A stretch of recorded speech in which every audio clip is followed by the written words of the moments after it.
முற்றிலும் தம்மையே தமக்கு நல்கும் அப்படின்னு ராம நாமத்தை சொல்றார். இந்த ராம நாமம் என்ன பண்ணும் அப்படின்னா ராமரையே கொடுத்துருவோம் அப்படிங்கிற.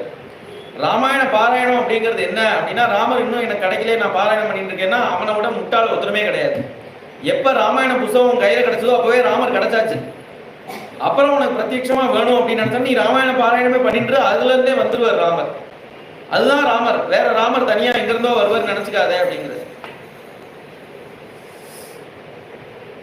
அது வாங்மயமான தபசு. சில தபசு மனசால பண்ணும், சில தபசு வாயாலே பண்ணலாம். இது வாங்மயமான தபசு ராமாயண பாராயணம் அப்படிங்கிறது. அப்ப ராமர் தனியா நீ வேற எங்கிருந்தோ வருவார் நினைச்சுக்காதே, அதுல இருந்தே வந்துருவார் அப்படின்னு. நேதிக்கு சபரி என்ன பண்ணிட்டு இருந்தா அப்படின்னா ராமநாமம் தான் ஜபம் பண்ணியிருந்தா. ராமர் எப்போ வருவார், ராமர் எப்போ வருவார், ராமர் எப்போ வருவார், இதுதானே ஜபம் பண்ணியிருந்தா. அந்த பொருள் என்ன ஆச்சு அப்படின்னா, அந்த சபரியோட வீடு எங்க இருக்குன்னு அட்ரஸ் விசாரிச்சுன்னு வருது.